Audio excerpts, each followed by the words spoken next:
जैसा कि आप सभी जानते हैं, सच की हमेशा जीत होती है और हमारी एक छोटी सी प्रयास आप तक बड़ी खबर पहुंचाती है। तो स्वागत करते हैं आप सभी का STS न्यूज़ चैनल पर। आगे बढ़ने से पहले आप इस वीडियो को लाइक और चैनल को सब्सक्राइब जरूर कर ले और साथ में बेल आइकन भी प्रेस कर ले। चलिए बढ़ते हैं खबरों की। बता दें, प्रधानमंत्री नरेंद्र मोदी ने संसद के चालू बजट सत्र के पहले चरण में राष्ट्रपति के अभिभाषण पर धन्यवाद प्रस्ताव पेश किया था। आपको बता दें कि राज्यसभा में हुई चर्चा का जवाब देते हुए पीएम मोदी ने कांग्रेस पार्टी राहुल गांधी पर जमकर हमला किया था।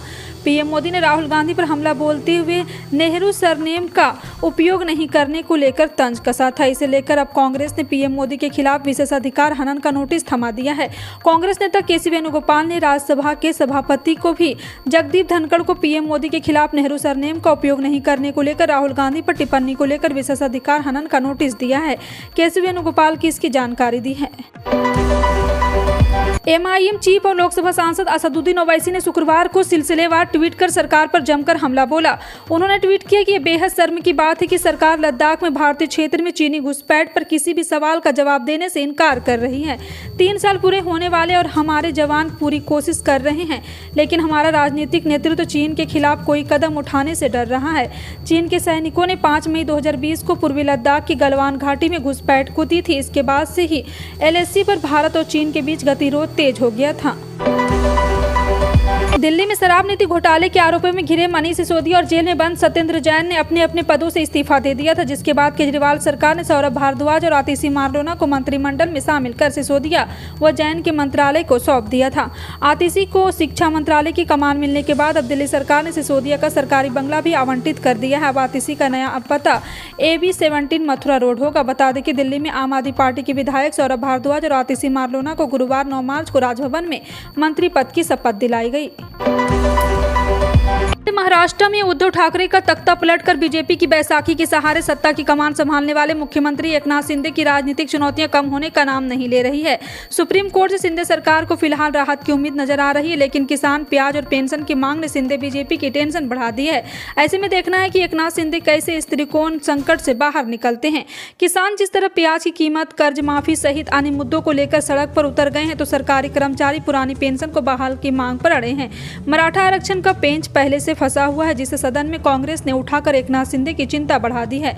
बजट सत्र के दौरान विपक्षी दलों ने किसान, प्याज और पेंशन जैसे मुद्दे पर घेरा है। सरकार द्वारा प्रदेश भर में लाडली बहना योजना शुरू की गई। इसके लिए पलटवार और विकास खंड में महिलाओं द्वारा eKYC कराई जा रही। इसके लिए शहर में बैंक और आधार सेंटरों पर दिन भर कतारें लग रही है। दूरस्थ ग्रामीण क्षेत्रों में तो इंटरनेट कनेक्शन और मोबाइल नेटवर्क की समस्या से जूझना पड़ रहा है। ऐसे ही हालात बने पेटलावाद मुख्यालय से 20 किलोमीटर दूर मोहकमापुर पंचायत में है। यह मोबाइल नेटवर्क नहीं मिलने के कारण कर्मचारियों को पहाड़ी पर चढ़कर eKYC कराना पड़ रहा है। देश में इलेक्ट्रिक व्हीकल और चार्जिंग सेंटर की बढ़ती संख्या के बीच केंद्रीय मंत्री नितिन गडकरी ने इसकी सुरक्षा को लेकर भी आगाह किया है। उन्होंने बताया कि आम इलेक्ट्रिक व्हीकल चार्जिंग स्टेशन भी अन्य टेक्निकल एप्लीकेशन की तरह साइबर हमलों का शिकार बन सकता है।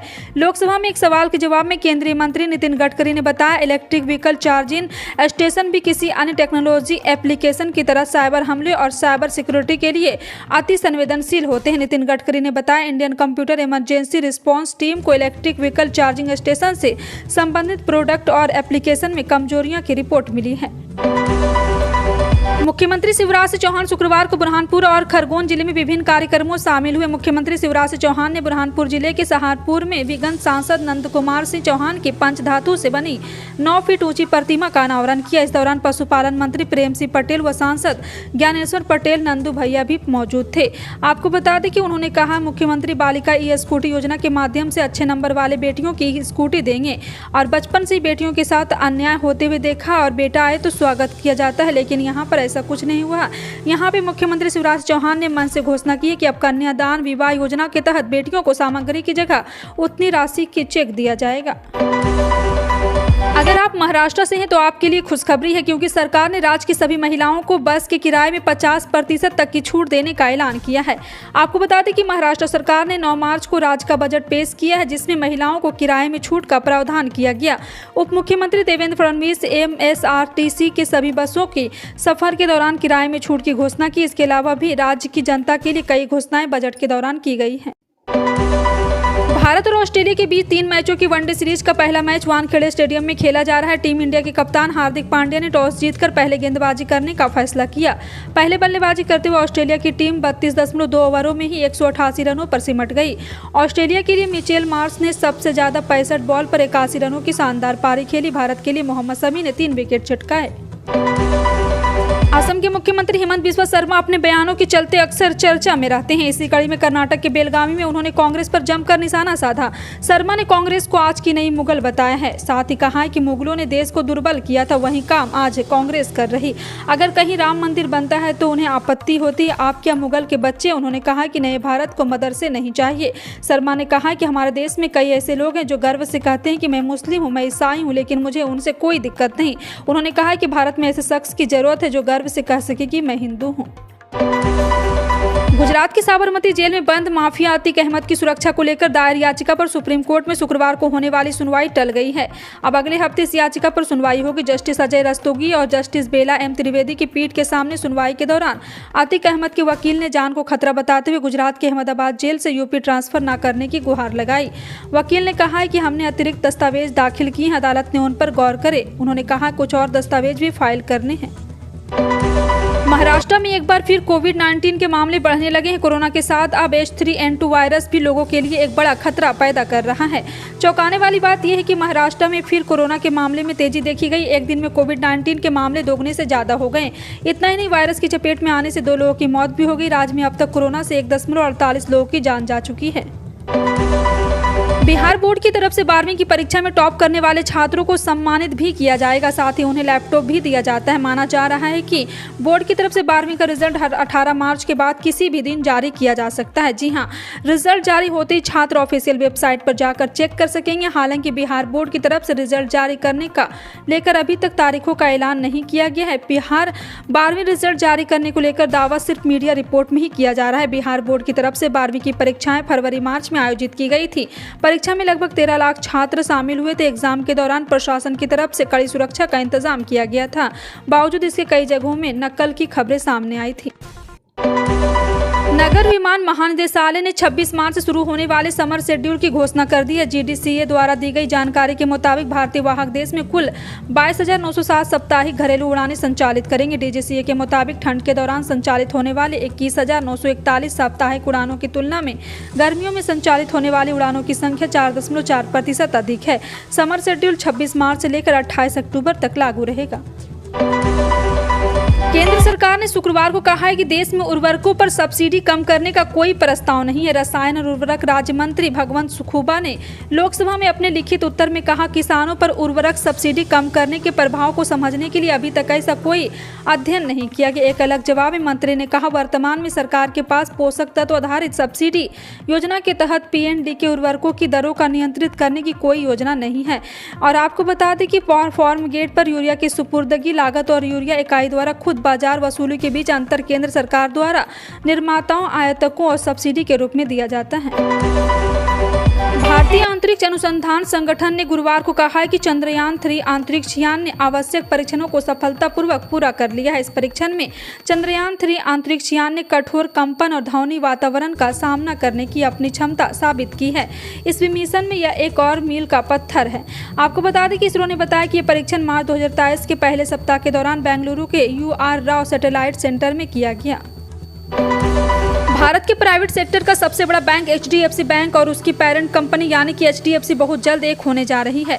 संपत्ति गिरवी रख होम लोन देने वाले देश की सबसे बड़ी कंपनियों में से HDFC लिमिटेड भी बैंक में ही मिल जाएगी। नेशनल अपने लॉ ट्रिब्यूनल ने 17 मार्च को दोनों के विलय को मंजूरी दे दी है और इस भारत के कॉर्पोरेट इतिहास का सबसे बड़ा विलय माना जा रहा। HDFC बैंक को RBI पहले ही too big to fail bank की कैटेगरी में रख चुका है। दिल्ली के मुख्यमंत्री अरविंद केजरीवाल ने विधानसभा में दिल्ली LG द्वारा दिए गए भाषण पर अपनी प्रतिक्रिया दी है। CM केजरीवाल ने कहा, दिल्ली LG ने सरकार की उपलब्धियां गिनाई है। उन्होंने कहा है कि तमाम अड़चनों के बावजूद जो काम हुए हैं वो एक बड़ी उपलब्धि है। उन्होंने कहा, राज्यपाल ने बताया कि आम आदमी पार्टी की सरकार जब से बनी है तब से दिल्ली दोगुना रफ्तार से विकास कर रहा है। राजस्थान के किसानों के लिए खुशखबरी है। प्रदेश में 20 मार्च से एमएसपी पर गेहूं की खरीद शुरू की जाएगी। इस बात की पुष्टि खुद खाद्य मंत्री प्रताप सिंह खाचरियावास ने की है। उन्होंने बृहस्पतिवार को कहा है कि प्रदेश में क्रय केंद्रों पर गेहूं के समर्थन मूल्य पर खरीद 20 मार्च से शुरू होगी। उन्होंने बताया कि गेहूं का समर्थन मूल्य 2125 रुपये प्रति क्विंटल घोषित किया गया। खाचरियावास ने बताया कि खरीद प्रक्रिया को सुचारू बनाने के लिए जिला कलेक्टर और क्रय एजेंसियों को आवश्यक निर्देश दिए गए हैं। हिमाचल प्रदेश में सुखविंदर सिंह सुक्खू की एक और सरकार ने शुक्रवार को वित्त वर्ष 2023-24 का बजट पेश कर दिया। इस बजट में अनोखे काउ टैक्स का प्रावधान किया गया, जो शराब की हर बोतल की बिक्री पर 10 रुपये के हिसाब से लगेगा। असल से इससे शराब की बिक्री एक उपकर यानी कि एक केस की तरह वसूल किया जाएगा। राज्य विधानसभा में बजट पेश करते हुए मुख्यमंत्री सुखविंदर सिंह ने कहा कि इससे राज्य सरकार को हर साल 100 करोड़ रुपये का राजस्व मिलेगा। हिमाचल प्रदेश के अलावा देश के अन्य राज्यों में भी गाय उपकर वसूल किया जाता है। इनमें पंजाब, उत्तर प्रदेश, राजस्थान, केंद्र शासित प्रदेश, चंडीगढ़ शामिल है।